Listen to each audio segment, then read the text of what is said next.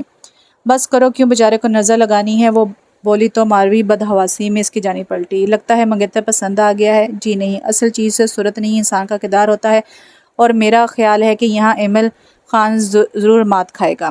چلو اب وہ ہمارے ہاتھ لگا ہے تو کردار کو بھی پرکھ لیں گے۔ وہ دونوں کھڑکی سے ہٹ گئیں، پھر نہا دھو کر تیار ہوئی، اور ماروی نے ناشتہ اپنے کمرے میں ہی منگوا لیا۔ کیوں ایمل خان کا سامنا کرنے سے ڈرتی ہو؟ نہیں، بس اچھا نہیں لگتا۔ وہ گھبرائی۔ اوہ، تو پردہ فرمایا جا رہا ہے سائمہ؟ نہیں مگر بھئی تم ٹھہری منگیتر، لہٰذا بیٹھو پردے میں تو سب کے ساتھ ہی ناشتہ کروں گی۔ وہ ہنستی ہوئی چلی گئی۔ ڈائننگ ٹیبل پر سعدیہ بیگم باقی فیملی کے ساتھ موجود تھیں اور سائمہ کو اکیلے آتے دیکھ کر سوالی انداز میں دیکھ رہی تھی۔ پھر چپکے سے سائمہ سے پوچھا، ماروی کیوں نہیں آئی؟ اور سائمہ ہنس دی۔ پھر بتاؤں گی آنٹی، فی الحال ناشتہ کیجیے، ٹھنڈا ہو رہا ہے۔ پھر سعدیہ بیگم نے ہی ایمل خان سے سائمہ کا تعارف کرایا۔ یہ ماروی کی دوست ہے اور گاؤں کے مناظر پینٹ کرنا چاہتی ہے، اسے گاؤں کے خوبصورت علاقے دکھا دینا بیٹا۔ بہت خوشی ہوئی آپ سے مل کر، اور یہ جان کر اور زیادہ مسرت ہوئی کہ آپ آرٹسٹ بھی ہیں۔ ایمل خان مسکرایا، جی شکریہ۔ کتنے دن کا پروگرام ہے آپ کا؟ ایمل نے پوچھا۔ گھر آئے مہمان سے ہی پوچھنا زیادتی ہے، سائمہ بے تکلفی سے بولی۔ اوہ آئی ایم سوری، وہ مسکرا دیا۔ ویسے میں نے اس لیے یہ زیادتی کی تھی کہ میں خود چند روز کے لیے بہت شارٹ نوٹس پر رات ہی یہاں پہنچا ہوں۔ ویسے ہوتے کہاں ہیں آپ اور کرتے کیا ہیں؟ سائمہ نے ناشتہ کرتے کرتے بے تکلفی سے پوچھا، تو جواب ایمل خان کی بجائے کاشف صاحب نے دیا۔ میرا بیٹا ڈپٹی کمشنر ہے۔ اوہ، اتنی سی عمر میں اتنی بڑی پوسٹ، واہ کیا بات ہے۔ سائمہ نے کھل کر تعریف کی۔ کاشف صاحب کا سینہ اور بھی پھول گیا۔ بس جی، یہ سب اوپر والے کا کرم ہے، اور بے تحاشا دولت کا بھی، وہ دل ہی دل میں بولی۔ ناشتے کے بعد سائمہ نے یہ خبر جلد از جلد ماروی تک پہنچانا ضروری سمجھا۔ بہت زبردست قسمت پائی ہے بھئی تم نے، ہمارے ہونے والے جیجا جی ڈپٹی کمشنر لگے ہوئے ہیں۔ ماروی ساتھ لائی ہوئی کتاب کی ورگردانی کر رہی تھی۔ سائمہ تنگ آ گئی۔ اب یہ کتابیں تو رکھو، آنٹی نے ایمل خان سے کہہ دیا ہے کہ میں کچھ خوبصورت مناظر پینٹ کرنا چاہتی ہوں، لہٰذا وہ اپنے علاقے کی مجھے سیر کرائیں گے۔ تو جاؤ سیر کرو، اور تم؟ میں ذرا پڑھوں گی، کل سے کتابوں کی شکل نہیں دیکھی۔ ارے ساری زندگی پڑھتی رہنا، مگر ان موضوع کو جاننے اور سمجھنے کا جو نادر موقع ملا ہے اسے مت گوانا۔ آؤ جلدی سے کوئی اچھا سا سوٹ پہنو، پھر چلتے ہیں۔ یہ گاؤں ہے سائمہ، اور یہاں ہم لوگوں کا یوں گھومنا پھرنا اچھا نہیں سمجھا جائے گا، لوگ باتیں بنائیں گے۔ ماروی ساتھ جانے کے خیال سے ہی پریشان تھی، سو جواب دے بیٹھی، تو ہم کو ان گاؤں والوں سے کیا لینا ہے؟ ہم جس مقصد کے تحت آئے ہیں وہ حاصل ہونا چاہیے۔ مگر ماروی کے لیے یوں ایمل خان کے ساتھ جانا بہت مشکل تھا۔ حویلی کے مکین کیا کہتے اور خود ایمل خان اس کے بارے میں کیا سوچتا، وہ یقیناً اس کے بارے میں کوئی اچھی رائے قائم نہیں کرے گا۔ دیکھو ماروی، شادی بیاہ کوئی گڈی گڈی کا کھیل نہیں ہے کہ جسے جہاں چاہا باندھ دیا جائے۔ ہمیں اپنے دل و دماغ پر پورا اختیار ہے کہ تاکہ سوچ سمجھ کر کوئی فیصلہ کر سکیں۔ یہ تمہاری زندگی کا سوال ہے، اور میں نہیں چاہتی کہ تم کسی غلط بندے کے ساتھ بن جاؤ۔ محض تمہاری خاطر میں نے اتنی مشکل سے اپنے والدین کو راضی کیا تھا کہ مجھے تمہارے ساتھ بھیج دیں، کیونکہ میں جانتی تھی کہ تم اکیلی کچھ نہیں کر سکتی سوائے کڑنے کے۔ اس لیے تمہارے ساتھ آئی ہوں تاکہ تمہاری مدد کر سکوں، مگر تم یوں رسی تڑا کر الگ بھاگ رہی ہو تو میں بھی کیا کر پاؤں گی؟ کرنا مجھے نہیں تمہیں ہے، یہ ہم میں معاہدہ ہوا تھا، تم اس کے ساتھ جاؤ گھومو پھرو۔ مرض زیادہ عرصہ اپنے دل کی لگام نہیں کھینچ سکتے، وہ بالآخر گرے گا، اور یہی ہماری فتح اور ایمل خان اور طائے جان کی شکست ہوگی۔ ماروی نے کہا، اور سائمہ اسے تکتی رہ گئی۔ کالج میں تو وہ جوش میں کہہ بیٹھی تھی کہ ایمل خان کے کردار کو پرکھنا مشکل نہیں، مگر آج سائمہ نے جانا کہ وہ کیسا مشکل دعویٰ کر بیٹھی تھی۔ محض ایک سہیلی کی مدد کے خیال سے وہ زندگی کے کس مقام تک آ گئی تھی، یہ سوچ کر ہی اسے لمحہ بھر کو پسینہ آ گیا تھا۔ تو کیا تم میرے ساتھ نہیں چلو گی؟ یہ تو غلط بات ہے کہ میں اکیلی اس کے ساتھ پھروں۔ ڈرتی کیوں ہو؟ وہ اتنی ذمہ دار پوسٹ پر فائز ہے، اتنی جلدی تو کوئی عامیانہ حرکت نہیں کرے گا، ماروی کہہ رہی تھی، اور سائمہ کے دماغ کے پردے پر اس کی بیگانگی عجیب چوٹیں لگا رہی تھی۔ اور اگر یوں تنہا پا کر اس نے میری پیشانی پر کلنگ لگا دیا تو؟ وہ بڑی حسرت سے ماروی کو دیکھ رہی تھی، شاید اس کی آنکھوں میں اب بھی رحم کا کوئی شیوا ابھرے، مگر ایسا نہیں ہوا۔ ماروی ٹھاٹھ سے کھانے کی ٹرے اٹھا کر میز پر رکھ رہی تھی اور اپنی کتاب کو واپس بیگ میں رکھ رہی تھی، اتنی بے تعلقی جیسے مسئلہ اس کا نہیں خود سیمہ کا ہو۔ سیمہ کو اس کی یہ آزادانہ بھاری عجیب لگ رہی تھی۔ پھر اگلے ہی لمحے جب ماروی کے ہاتھ میں پسٹل دیکھا تو سیمہ مزید پریشان ہو گیا۔ اب یہ کیا ہے؟ یہ تمہاری حفاظت کے لیے ہے، یہ بابا نے خالہ جانی کو تحفتاً دیا تھا کہ اکیلی شہر میں رہتی ہے اور اکیلی عورت کو 100 مسائل گھیر سکتے ہیں تو وہ اس طرح اپنی حفاظت کر سکے۔ اب یہ تمہارے لیے ہے، جو ہی تم ایمل خان کو حدود سے تجاوز کرتے دیکھو تو بے درک گولی مار دینا، اور پھانسی سے تم مجھے بچا لے جاؤ گی۔ سیمہ جل کر بولی اور اس کا پسٹل والا ہاتھ جھٹک کر غصے میں باہر نکل گئی۔ جلد ہی ایمل خان سے مٹبھیر ہو گئی اور وہ اسے دیکھتے ہی مسکرا دیا۔ کیا بات ہے مس سیمہ، بہت غصے میں ہیں آپ؟ تو سیمہ نے زبردستی مسکرائی اور بولی جی نہیں، ایسی تو کوئی بات نہیں ہے۔ تو پھر چلیے آپ لوگوں کو اپنے گاؤں کی سیر کروا لاؤں۔ آج آپ منظر منتخب کر لیجیے گا اور کل سے اپنا کام شروع کر لیجیے گا۔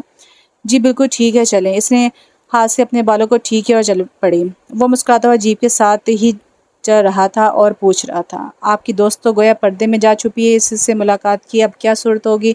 یہ سوچنا تو آپ کا کام ہے کیونکہ وہ آپ کی منگیتر ہے۔ ماروی کے نام سے ہی سیمہ کے دل میں ایک طوفان سا اٹھنے لگا تھا اور وہ اب تک ماروی کی باتوں سے سخت منتفر تھی۔ کیسی خودغرض لڑکی تھی کہ اسے آگ میں جھونک کر خود تماشا دیکھنا چاہتی تھی۔ حد تھی خود غرضی کی اور سیمہ کا غصہ انتہا پر پہنچا ہوا تھا اور اسی غصے میں اس نے خود کو طوفان کے رحم و کرم پر چھوڑ دیا تھا اور بے دھڑک ایمل خان کے ساتھ گاؤں کی سیر کو نکل آئی تھی۔ بیٹھے ایمل خان نے اپنی جیپ کا دروازہ کھولے کھڑا تھا اور وہ ٹھنڈی سانس بھر کر بیٹھ گئی۔ ایمل ڈرائیونگ سیٹ پر آ گیا اور جیپ حویلی کے عقبی دروازے سے باہر نکلا۔ ان کی حویلی سے پختہ سڑک شہر تک جاتی تھی اور وہ اسی سڑک پر آ گئے اور گاڑی آہستگی سے چلنے لگی۔ وہی گاؤں کا ماحول تھا، کچی پکی گلیاں، کچے پکے مکان، اور صبح کا وقت اکثر کسان اپنے کھیتوں کو جا رہے تھے۔ بچے گلیوں میں موجود تھے، گندگی کے ڈھیر بھی تھے اور ایمل خان ایسے ہی ایک غلاظت کے ڈھیر کو دیکھ کر مسکرائے تھے۔ میری سمجھ میں نہیں آتا کہ آپ اس گاؤں میں کیا دیکھنے آئی ہیں، بس یہی کچھ ہے یہاں تو۔ وہاں سے نکلے تو لمبے لمبے درختوں میں گرا ہوا قبرستان تھا اور پرندوں کی چہچہاہٹ تھی جو کانوں کو بہت بھلی لگ رہی تھی۔ ذرا آگے گئے تو مسجد تھی۔ اوہ یہ کیسی آواز آ رہی ہے؟ یہ آواز پن چکی کی ہے، بہت ڈسٹرب کرتی ہے اور میرا خیال ہے کہ کل میں نے سنی تھی، ضرور سنی ہوگی۔ گاؤں میں داخل ہوتے ہی آنے والے کا استقبال کرتی ہے یہ، پھر تو دوپہر میں لوگوں کا سونا متاثر ہوتا ہوگا۔ جی نہیں، یہاں محنت کش لوگ بستے ہیں، وہ شہر والیوں کی طرح دوپہر کو نیند نہیں لیتے۔ عورتیں مرد تمام دن محنت کرتے ہیں۔ پھر تو بہت مشکل زندگی ہے، سیمہ بولی۔ اب وہ بہت سکون سے باتیں کر رہی تھی، اپنے اندر کے احساسات پر اس نے قابو پا لیا تھا۔ جیپ گاؤں کے حدود سے نکل کر کھیتوں کی جانب دوڑ رہی تھی اور ایمل خان بتا رہا تھا اللہ کی فضل سے یہ جتنی اراضی آپ دیکھ رہی ہیں چچا جان اور بابا جان کی ملکیت ہے۔ تو انکل تو فوت ہو چکے ہیں، تو پھر ان کی یہ اراضی؟ جی ہاں، اب چچا جان کا حصہ ان کے دونوں بچوں کے نام منتقل ہو چکا ہے۔ اب آذر اور عامر نفس اراضی کے مالک ہوں گے اور ماروی اور مشر کا کیا کوئی حصہ نہیں ہے؟ اسلام نے تو عورت کو بھی وراثت میں حقدار بنایا ہے، یہ اب ان لڑکوں کی مرضی پر ہے کہ وہ بہنوں کو کچھ دیتے ہیں یا نہیں۔ بابا جان نے اس مسئلے میں کچھ نہیں کہا کیونکہ ماروی اور مشل ہم دونوں بھائیوں سے مصنوب ہے، لہٰذا بابا جان کہتے تھے کہ وہ ایسا نہ سوچیں کہ شاید ہم اپنی غرض کے لیے ان دونوں بہنوں کو حصہ دلوانا چاہتے ہیں، مگر ابھی تو دونوں لڑکے نابالغ ہیں۔ سیمہ نے کہا تو ایمل خان نے جواب دیا فی الحال ان کی والدہ ان کی سرپرست ہیں، لہٰذا ہمارا اب ان کی جائیداد سے کوئی تعلق نہیں رہا، اور آنٹی سعدیہ وہ بھی تو اس سے ترقی کی حصہ دار ہوں گی۔ ماروی نے سیمہ کو تنہا کر دیا تھا مگر وہ پھر بھی اس کے مفادات کا خیال رکھنا چاہ رہی تھی۔ آنٹی سعدیہ کی کوئی اولاد نہیں ہے مگر ان کے اخراجات کا بابا جان اب خود خیال رکھتے ہیں، پہلے چچا جان رکھتے تھے، ان کے لیے یہی کافی ہے۔ ان کی اپنی کون سی اولاد ہے جس کو وہ کچھ دیں گی؟ دیکھیے ایمل خان، آپ تو پڑھے لکھے انسان ہیں، قرآن پاک اور حدیث بھی پڑھے ہوں گے، اتنی سی بات تو ہم جاہل بھی جانتے ہیں کہ بیگمات کا بھی ترکے میں حصہ ہوتا ہے، اور آپ کے بابا جان خود ان سب کے حصوں کا قرآن اور سنت کے مطابق فیصلہ کرنا چاہیے تھا، کیونکہ یہ زندگی تو بس چند روزہ ہے اور بعد میں سب یہیں رہ جانا ہے۔ قارون کا خزانہ بھی دنیا میں رہ گیا تھا اور اسکندر اعظم جس نے ایشیا تک فتح کے جھنڈے گاڑے تھے وہ بھی دنیا سے خالی ہاتھ ہی گیا تھا۔ سیمہ جوش میں کہتی رہی اور ایمل خان خاموش بیٹھا اس کی ہدایت اور نصیحتیں سنتا رہا، گو کہ سیمہ کو اپنے خاندانی معاملات میں بولنا اس سے اچھا نہیں لگ رہا تھا، مگر پھر بھی وہ اس کی دل شکنی نہیں کرنا چاہتا تھا۔ اول تو وہ مہمان تھی، دوسری ماروی کی دوست تھی اور دونوں طرح سے اس کے لیے قابل عزت تھی، اس لیے وہ مسکرا کر بولا تصاویر آپ کیسی بناتے ہیں اس کے بارے میں تو کچھ کہنا ابھی قبل از وقت ہوگا، مگر اس بات کا مجھے یقین ہو گیا ہے کہ آپ ڈبیٹر بہت اچھی ہوں گی۔ یہ آپ طنز کریں یا تعریف؟ سیما کے گالوں میں ڈمپل پڑ گیا اور ایمل خان نے ڈمپلز میں کھو کر رہ گیا۔ بلا شبہ سیما حسین ترین لڑکی تھی۔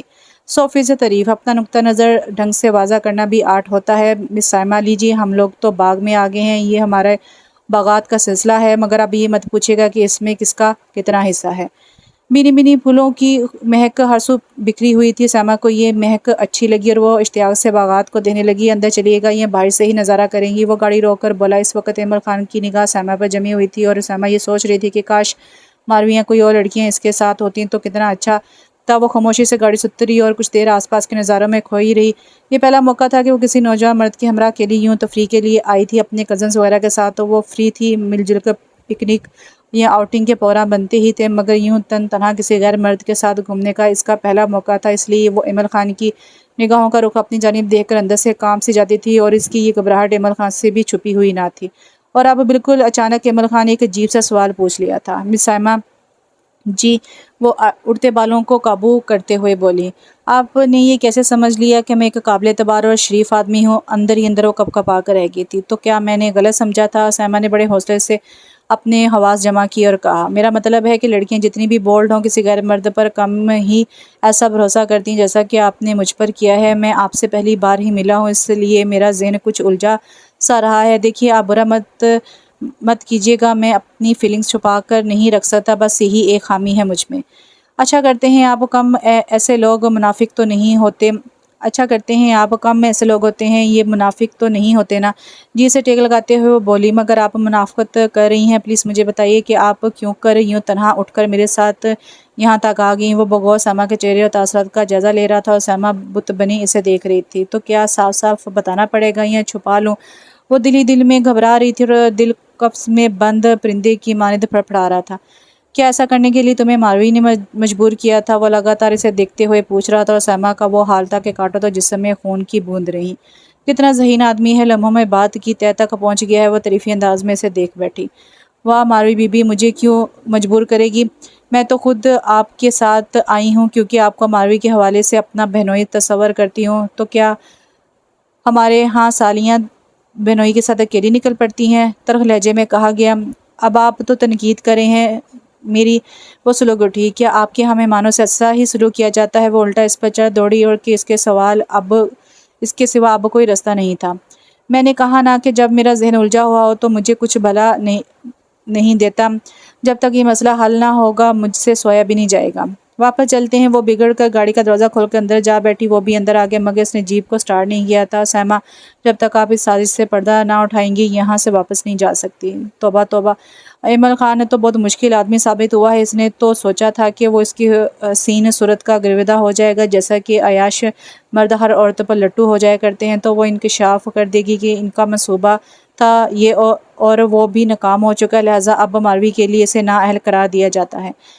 لیکن وہ ویسا تو کچھ بھی نہ ہوا تھا۔ اس سے تو اپنی اداکاری پر بھی بڑا ناز تھا۔ ایمل خان ان کے منصوبے کو کبھی نہ سمجھ سکے گا اور ان کے فریب میں یہ آسانی آ جائے گی اور وہ دونوں لڑکیاں اس سے ناکو چنے چبوا سکیں گی۔ لیکن ہوا بالکل اس کے برعکس تھا، اور وہ پہلی ملاقات میں ہی سب کچھ جان گیا تھا اور اب اسے مجبور کر رہا تھا کہ وہ بھی سچ اگل دے، ورنہ یہیں بیٹھی رہے گی۔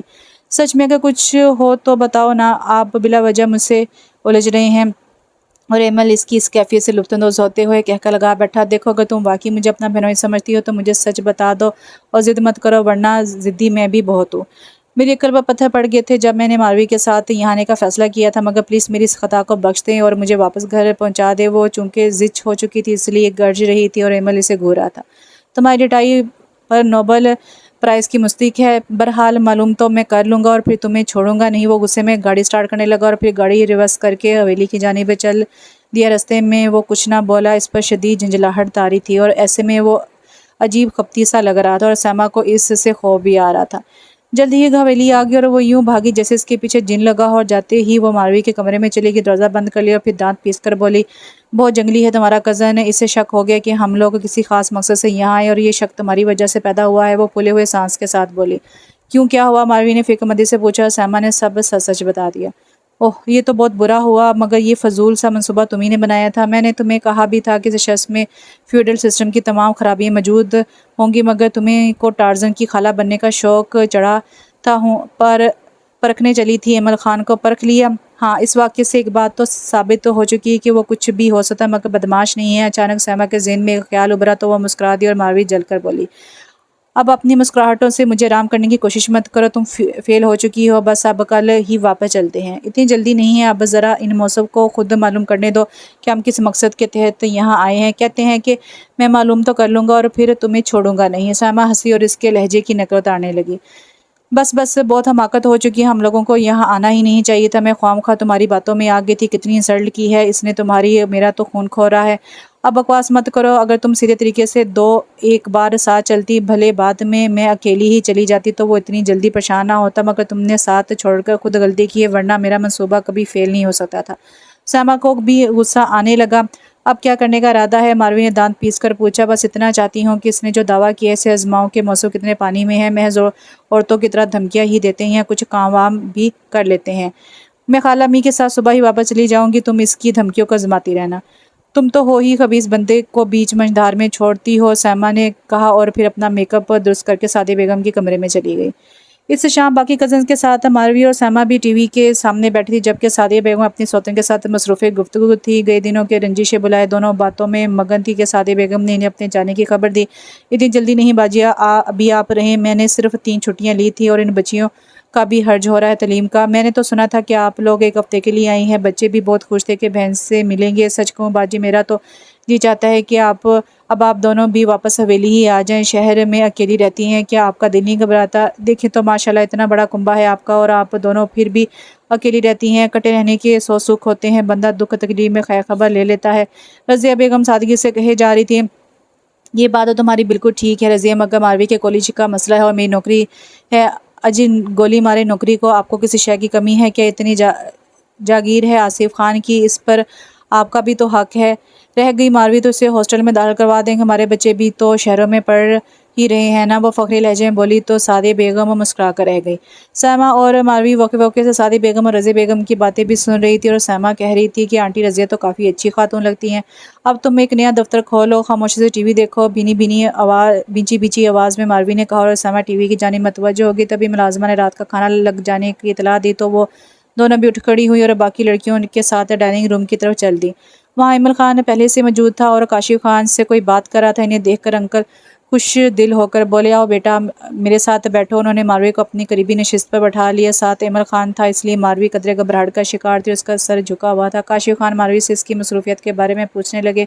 اس دوران باقی گھر والے بھی کمرے میں آ گئے، نوکر کھانا چن رہے تھے اور ایمل خان کی نگاہیں وقفے سے ماروی کی جانب اٹھ جاتی تھی، جس سے وہ سخت گھبراہٹ میں مبتلا تھی۔ اور کھانے کے بعد جب سب اپنے اپنے کمروں میں جا رہے تھے تو وہ بھی سیما کے ساتھ اپنے کمرے میں آ گئی۔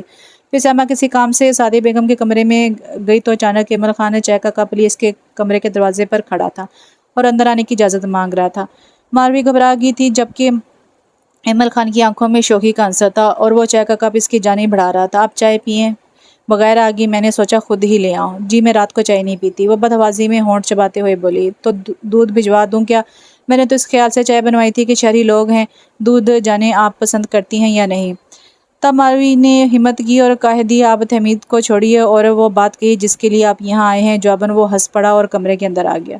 آپ تو کافی صاف گو واقع ہوئی ہیں، ویری گڈ، آپ نے مجھے تحمید سے بچا لیا۔ اصل میں مجھے صبح واپس جانا ہے، میں نے سوچا جانے سے پہلے آپ کی نیاز حاصل کر لوں۔ وہ بے تکلفی سے کرسی پر جا بیٹھا، اسے بھی کہا کہ بیٹھیے نا، میں آپ سے چند باتیں کہنے آئے ہوں اور وہ باتیں کھڑے کھڑے نہیں ہو سکتی۔ ماروی چند ثانیے سے دیکھتی رہی تو وہ بولا، ارے بیٹھ جائیں، ہم دونوں کزنز بھی ہیں۔ اس نے بے تکلفی سے بیڈ پر بٹھایا، وہ سلگ اٹھی۔ خواجہ نے نگاہ اس پر ڈالی تو وہ طنزیہ بولا، آپ کی دوست تو کافی بولڈ ہے اور آپ اپنے فرسٹ کزن سے بات کرتے بھی گھبرا رہی ہیں۔ میں نے پہلے بھی کہا ہے کہ مجھ سے صرف مطلب کی بات کریں اور فالتو باتوں سے گریز کریں، وہ لیے دے انداز میں بولی تو ایمل خان نے بھرپور نگاہ سے اس کا جائزہ لیا۔ کام کی بات یہ ہے مس ماروی کہ کیا آپ بابا جان کے اس فیصلے سے آگاہ ہیں جو انہوں نے میرے اور آپ کے بارے میں کیا ہے؟ ماروی اس سوال پر بالکل نہیں چونکی، کیونکہ اسے پہلے ہی اندازہ تھا کہ وہ اپنی بابت بات کرنے آیا ہے۔ میں نے تو بابا جان سے کہا تھا کہ کچھ بھی کرنے سے پہلے آپ کی رائے ضرور لیں، مگر وہ ٹھہرے پرانی سوچ کے آدمی کہ گھر کے مرد جو فیصلہ کر لیں، خواتین کا کام اس کو قبول کرنا ہے اور بس۔ لیکن میں اس سلسلے میں ذرا مختلف سوچ رکھتا ہوں۔ آپ سے پہلے آپ کی والدہ اس گھر میں آئیں اور پھر آپ کی خالہ کا عقد چاچا جان سے ہوا، مگر وہ دونوں ہی خواتین حویلی کے دیہاتی ماحول سے خوش نہ تھیں۔ آپ کی والدہ خیر آپ کی پیدائش کے ساتھ ہی وفات پا گئی، مگر پھر آپ کی خالہ نے بھی یہاں رہنا پسند نہ کیا اور شہر میں ہی مقیم رہی، اور نہ صرف خود شہر میں رہی بلکہ آپ کو بھی ہمیشہ اپنی تحویل میں رکھا۔ آپ یہاں رہی ہوتی تو مجھے آج یہ سوال پوچھنے کی ضرورت نہ ہوتی، مگر چونکہ آپ کی پرورش اس حویلی کے ماحول سے باہر ہوئی ہے اور ہم لوگ ہمیشہ ایک دوسرے سے کٹ کر رہے ہیں، تو میں نہیں جانتا کہ آپ کی سوچ کیا ہے، آپ کی پسند ناپسند کیا ہے، اور آپ خود اس بندھن کی بابت کیا رائے رکھتی ہیں جو آپ کے اور میرے والد نے برسوں پہلے باندھ دیا تھا۔ میں تو ان کی رائے کا احترام کروں گا، مگر اس کے ساتھ ہی میں یہ جاننا چاہوں گا کہ آیا آپ بھی بابا جان کے اس فیصلے سے متفق ہیں یا آپ کو کوئی اعتراض ہے؟ دیکھو ماروی، شادی گڈی گڈی کا کھیل نہیں ہوتی، یہ زندگی بھر کا معاملہ ہوتی ہے، اس لیے میں آپ پر کسی قسم کے جبر کے حق میں نہیں ہوں۔ آپ کو پوری آزادی کے ساتھ اپنے دل کی بات مجھ سے کہہ سکتی ہیں۔ وہ دھیرے دھیرے کہہ رہا تھا اور ماروی بھجا کر اسے دیکھ رہی تھی۔ کیا آپ سچ کہہ رہے ہیں؟ وہ حیران ہو کر پوچھ رہی تھی۔ کیا واقعی آپ کو میری رائے کا احترام ہوگا؟ بالکل احترام کیا جائے گا، آپ آزما کر دیکھ سکتی ہیں۔ اگر میں انکار کر دوں تو کیا پھر بھی؟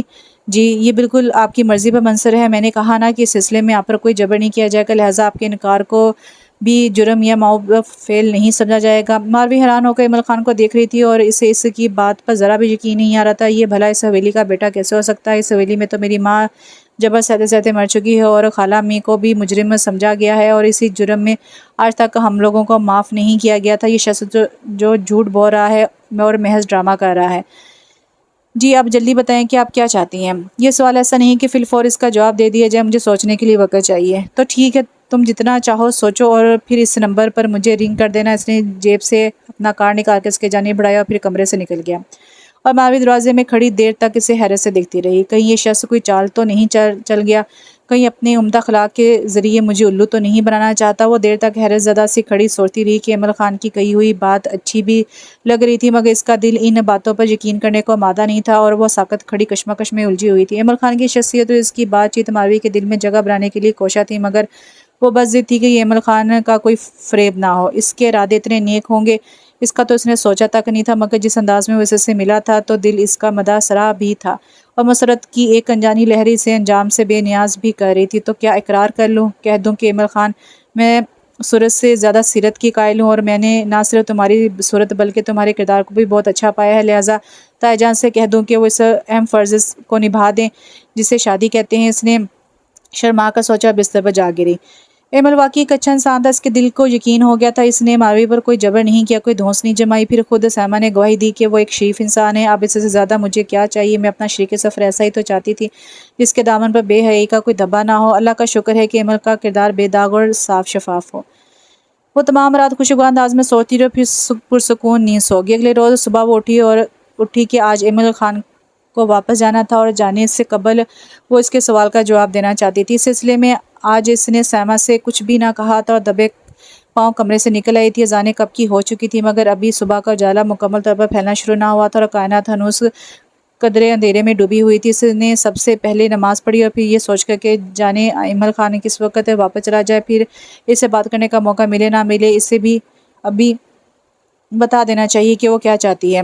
وہ بے خودی کے عالم میں برآمدے سے گزر رہی تھی کہ دوسری سمت میں مردانہ کمرے تھے اور ایمل خان کا پہلا کمرہ تھا۔ اس نے تیز قدموں سے ایمل خان کے دروازے تک پہنچ کے دستک دینا چاہیے، مگر کئی کمروں میں روشنی دیکھ کر اپنا ارادہ ملتوی کر دیا۔ کسی نے مجھے دیکھ لیا تو کیا سوچے گا کہ آصف خان کی بیٹی یوں بے تکلفی سے غیر مردوں کے کمروں کے پاس جاتی ہے؟ وہ اس خیال سے ڈر گئی اور جلدی سے واپس اپنے کمرے میں چلی آئی۔ جی جناب، کہاں سے ہوا خوری کے بعد تشریف لا رہی ہیں؟ سیما کی آواز پر اچھل پڑی اور سیما ہنس رہی تھی۔ ڈراؤ مت، میں کون سا کسی سے کہنے جاؤں گی کہ تم ایمل خان سے مل کر آ رہی ہو؟ ویسے سچ سچ بتاؤ، تمہارا معاملہ طے ہوا یا نہیں؟ بےہودہ کون؟ میں؟ وہ حیرت سے انگلی اپنی سینے پر رکھتے ہوئے پوچھنے لگی۔ جی تم؟ میں تو نماز پڑھنے گئی تھی، وہ دوپٹہ اتار کر سرہانے رکھتی ہوئی بولی اور دوبارہ بستر پر دراز ہو گئی۔ ہو سکتا ہے تم نے نماز پڑھی ہو، مگر جس انداز میں تم چوروں کی طرح کمرے سے نکل کر مردانے کی جانب گئی ہو، اس سے میرا تو خیال یہی ہے کہ تم ایمل خان سے مذاکرات کے لیے گئی ہو۔ خدا کے لیے سونے دو مجھے، ماروی نے کہا اور سچ مچ سونے کی کوشش کرنے لگی۔ یعنی کہ اب ہم سے بھی چھپایا جائے گا؟ وہ ضد کرنے لگی اور ماروی چپ چاپ آنکھیں مودے پڑی رہی۔ تھک کر سیما بھی دوبارہ سو گئی۔ صبح 9 بجے دروازے پر دستک ہوئی۔ ماروی کی آنکھ کھلی اور اسی نے دروازہ کھولا اور اب وہ حیران سی سعدیہ بیگم اور ایمل خان کو دیکھ رہی تھی۔ جی خالہ امی، بیٹا ایمل خان جا رہے ہیں، تم سے ملنے آئے ہیں۔ جی، وہ سر جھکا کر کھڑی ہوگی۔ میں جا رہا ہوں ماروی، آپ سوچا آپ سے ملتا چلوں۔ وہ سعدیہ بیگم کے ساتھ کمرے میں چلا آیا تھا اور وہ سر جھکائے کھڑی تھی اور شکریہ کہہ رہی تھی۔ اس بار تو بہت مختصر ملاقات رہی، مگر انشاءاللہ پھر ملیں گے۔ وہ مسکرایا۔ جی انشاءاللہ، ماروی نے کہا اور پھر ادھر ادھر دیکھنے لگی۔ تب وہ اٹھ کھڑا ہوا اور خدا حافظ کہہ کر باہر نکل گیا۔